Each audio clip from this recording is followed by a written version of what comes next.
let's turn now to the US election and the fallout from it. Joe Biden was declared the winner on Saturday by the US networks, but Donald Trump is still refusing to concede. He's mounting a number of legal challenges. There will probably be some recounts where the result is particularly close, though normally these recounts, for example, Georgia or Arizona, Mr. Biden's about 12,000 ahead. No previous American recount has ever moved the dial by anything like that amount. And actually, even if Mr. Biden was to lose Arizona and Georgia, he would still be president. The one that Mr. Trump really has to take back is Pennsylvania, where Mr. Biden's 50,000 ahead. Many Republicans, although they're not saying publicly, are now saying privately, look, Donald Trump has lost. Joe Biden will be the 46th president of the United States. We just need Mr. Trump to realize that and move on. So what's going to happen? To discuss the fallout, I'm joined by Piers Morgan, broadcaster, author of Wake Up, his book on woke Britain and the woke world, which is getting great reviews and is selling all over the place. And I'm delighted he joins us now. Piers, I know it's hard to tell, but what do you think the president's game plan is? I think he's trying to find one. I think he knows that he's lost and he hates losing. We know this. He is pathologically unaligned to the concept of losing. But he's lost. So what does a guy like that do? At the moment, I think he's thrashing around in the net, trying to get out, and there's actually no escape route. I mean, you've just articulated the reality of what is going on here. There are 6 states that he's contesting. I think there's only one state at the moment where technically he's even able to have a recount, because it has to be a certain percentage that it has to fall below. So in the other 5, as I understand it right now, it hasn't reached that threshold. So he's not even entitled to a recount. But even if he has the recounts, he's likely to lose most of them, and he certainly isn't going to win Pennsylvania. So he's not going to be president. I think there's probably something else going on here. And I think it's twofold. I think Trump wants to rally the base because of this extraordinary situation in Georgia, where you have the 2 Senate seats in Georgia, both up for grabs in a rerun, because neither of the candidates got more than 50% of the vote. And the significance of that is it will determine who has control of the Senate. And that's a hugely important thing. In fact, you could argue more important than who's sleeping at the White House. Bear in mind the wider context here. The Republicans had a pretty damn good election. Trump himself got 7 million more votes than he got in 2016. He got 4 to 5 million more than Hillary got when she won this massive popular vote. Yes, he came below Biden by about 5 million, and Biden got the most ever. But Trump is the second highest vote count in the history of presidential elections. Plus, they will probably keep the Senate, I think, is the way things look. They gained seats in the House when many predicted them to lose a handful of seats. So on almost every box that you want to tick, you would say the Republicans had a good election. Trump, I think, is marshalling the base to make sure they win in Georgia. I think he's also marshalling his exit to make it less like a loss and more like a fix by the establishment. The swamp came along to try and prevent him getting re-elected. And the reason for that may be that he wants to run again in 2024, or at the very least he wants a Trump on the ticket, be it Ivanka or Donald Jr. And people who think that's unlikely need to understand just how big Trump is in America, between the flyover states, and just how big his popularity is. 7 million more people voted for Trump after seeing him as president for 4 years. And that included more Muslims. He got 35% of the entire Muslim vote in America. More LGBTQ voters voted for Trump this time than last time. More black voters voted for Trump than last time. And more Latino and Hispanic voters voted for Trump. These are extraordinary statistics, and ones that if you're the Republican Party, you're thinking Biden's getting a bit of a hospital pass here. Coronavirus is completely out of control. He may not have control of the Senate, so his ability to do very much in that first term is severely limited. And you could see a situation in 3 years' time where up pops big bad Donald, or one of his family with Donald's support, to say, I told you, I warned you, the economy might be flatlining, coronavirus might be still causing problems, I'm here to save you all. Right. Well, hold that thought and let me of 2024. I'll come back to that, and let me come back to 2020 and early 2021. You see, if I was a GOP strategist, a Republican strategist, listening to everything you said, I would say you're absolutely right. 2020 was not a disaster for us, despite the pandemic, despite the fact that the economy tanked because of the pandemic, and this thing that we hope would win us the election, the economy was not in the shape it should have been. Despite all that, Mr. Biden was almost dragged across the winning line. We even won seats in the House. Nobody saw that coming. Looks like we've held on to the Senate. We also have got a conservative majority in the Supreme Court. So I get all that. But what I'd be worried about is that this Donald Trump clinging on to the White House when everybody knows he's lost, it's unseemly, it's ungracious, it's not American. It's not American. And that is undermining the fact that the GOP it lost the White House, but it did pretty well. That would be my concern. Yeah, I completely agree. And I wrote an open letter to him for the Daily Mail website saying, come on, Donald, you've lost. It's over, kaput, you're done. Go gracefully, because actually that will play well with a lot of people in America. If Trump was to suddenly do an about face and say, okay, all right, I've exhausted my legal remedy, and I think he wants to get to that stage before he does this.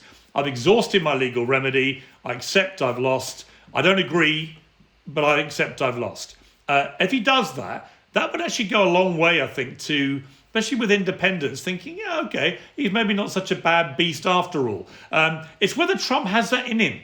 I know him very well. I spoke to him a couple of weeks ago for half an hour. He rang me out of the blue. We had a long conversation. I just don't know if he has it in him to admit that he's lost.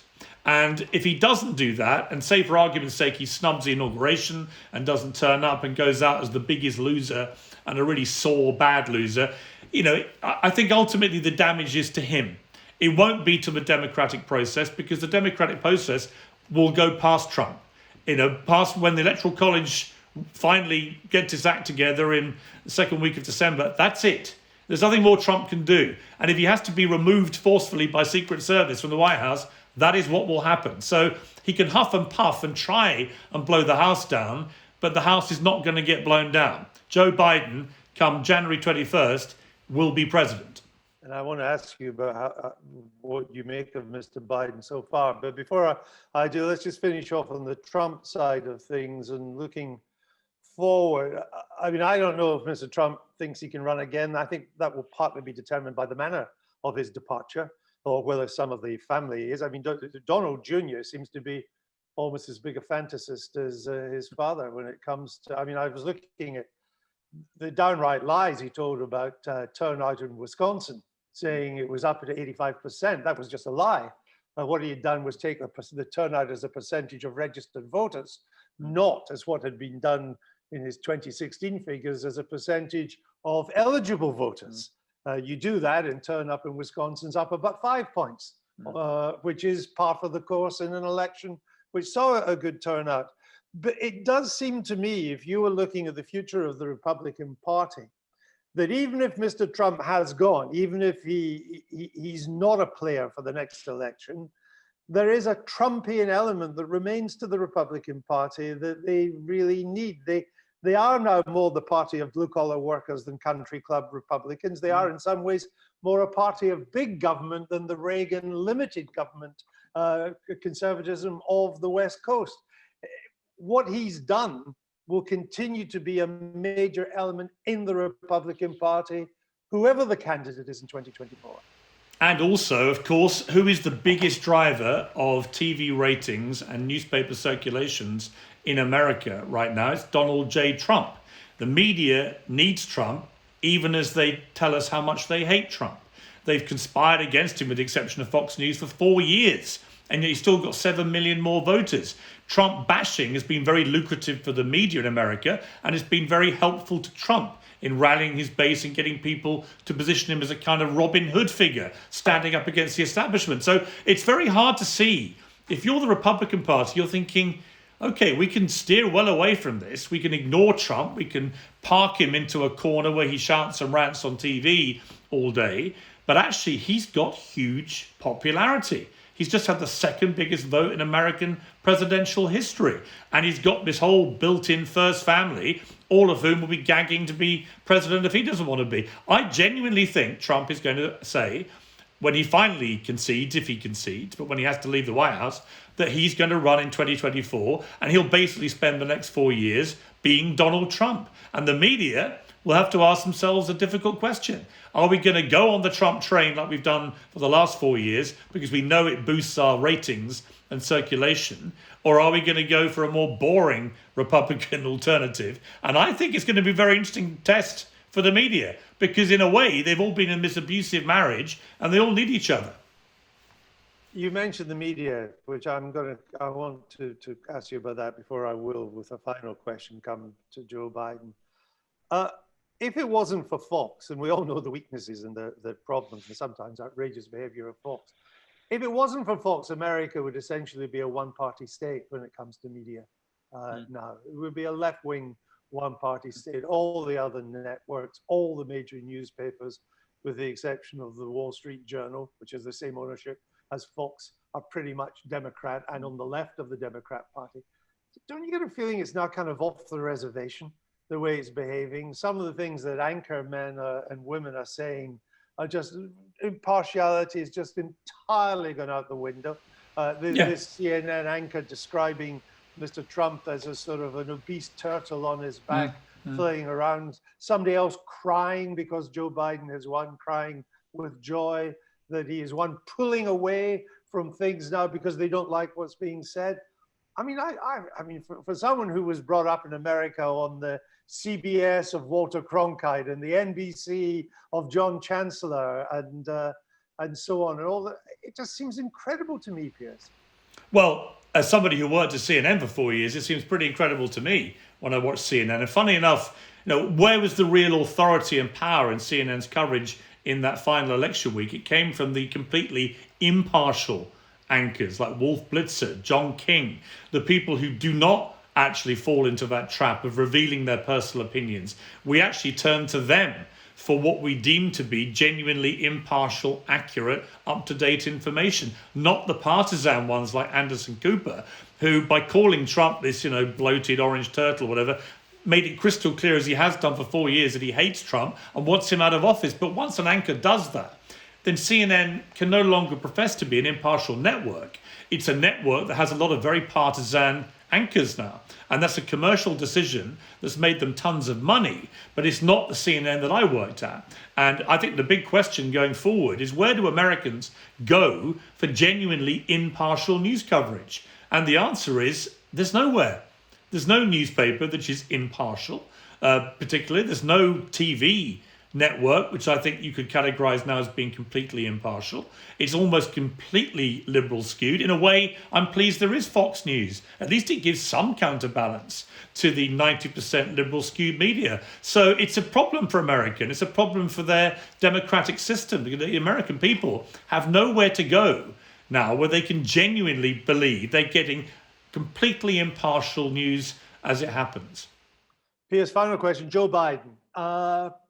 So far, so good, I would suggest. He's in a difficult situation as the incoming president, given Mr. Trump's behavior, but he's just getting on with the job. He's just doing what you do in this interregnum of 11 weeks between election day and the inauguration. And the people that seem to be around him seem to be very sensible. It's kind of an Obama redux team. And he, as I say, so far, he seems to me anyway, to be doing pretty well. Well, he's, of course, incredibly experienced, 50 years in Washington, but also he crucially has the one thing Trump definitely doesn't have. He has empathy in spades, and he has an ability to show empathy to the American people. He's recognized how fractured America is, probably as fractured as he's ever seen it in his political career. And bear in mind, he goes back to the late 60s, early 70s. That's quite a statement.